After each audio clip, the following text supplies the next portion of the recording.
Bonsoir à tous et bienvenue dans ce point de l'actualité. Le directeur de la Fédération internationale de course automobile est aujourd'hui aux côtés des Nations Unies pour la lutte contre l'insécurité routière dans le monde. Jean Todt est en Côte d'Ivoire pour une série de visites de travail dans le cadre de la sécurité sur les routes à la primature ce matin. Accompagné du ministre des Transports, il a échangé avec le Premier ministre Patrick Hachi. Il s'est imprégné des avancées de la Côte d'Ivoire sur la question et les éventuels mécanismes pour accentuer cette lutte. Également au menu de ces activités, une série de visites dans les pôles techniques hier. Et ce lundi, les élèves en terminale ont affronté les épreuves physiques du bac 2023, course de vitesse, lancer de poissons en longueur et gymnastique, entre autres disciplines de composition. Nos reporters étaient au lycée classique d'Abidjan pour cette première journée. On le voit avec Sephora Zegui. Lycée classique d'Abidjan, première journée des épreuves physiques du baccalauréat. Gymnastique, lancer de poids, saut en longueur et course de vitesse pour départager les candidats. Émile, élève au Collège moderne du Plateau, projetait de lancer son poids sur 11 mètres en arrivant ce matin. Son tour achevé, il obtient satisfaction. J'ai peut-être lancé 11, mais par la grâce de Dieu, j'ai réussi à lancer 10, donc on sait que ça peut aller. On a essayé de faire de notre mieux. Enthousiastes, car prennent part pour la première fois à ces épreuves physiques, les candidats mettent la chance de leur côté pour avoir le maximum de points.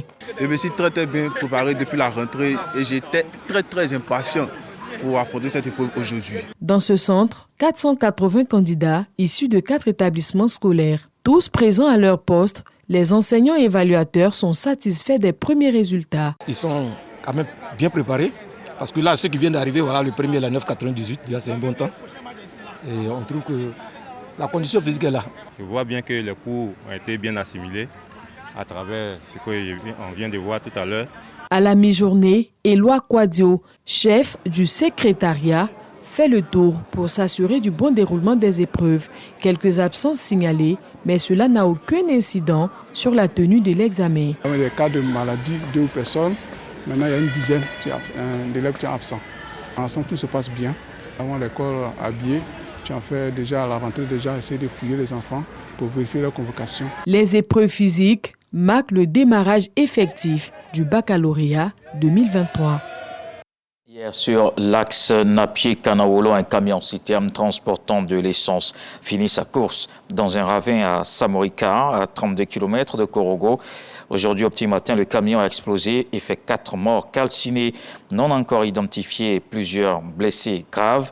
Ils ont tous été évacués à Abidjan. L'explosion est survenue pendant que les responsables du dit camion et de villageois essayaient de récupérer leur essence à l'aide de motopompes.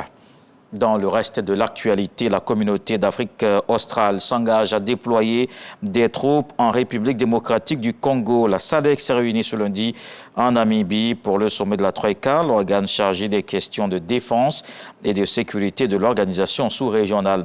Un déploiement pour soutenir la RDC afin de restaurer la paix et la sécurité dans l'Est. Kinshasa voulait plus d'engagement de la part de ses voisins et l'offensive diplomatique congolaise va se poursuivre cette semaine puisque Félix Tshisekedi sera au Botswana pour un voyage d'État de plusieurs jours.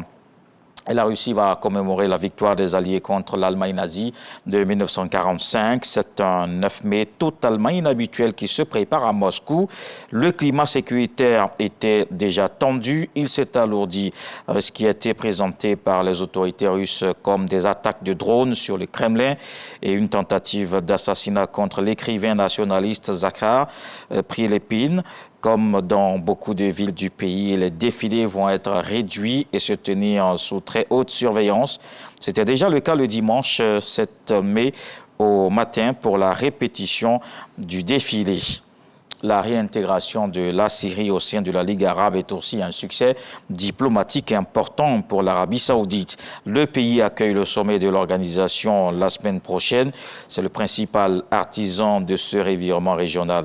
Un retour qui a pu se faire via un autre facteur déterminant, la reprise des relations diplomatiques entre l'Arabie saoudite et l'Iran au mois de mars.